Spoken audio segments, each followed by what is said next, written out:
Hi there. Welcome to episode 3 of Biology Made Simple.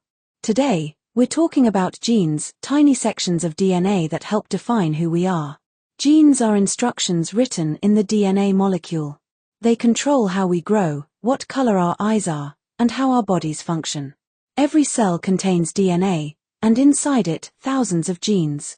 They're passed down from parents to children and can change over time. That's called mutation. Understanding genes is key to medicine, genetics, and biotechnology. Thanks to them, we can treat diseases and even edit inherited traits.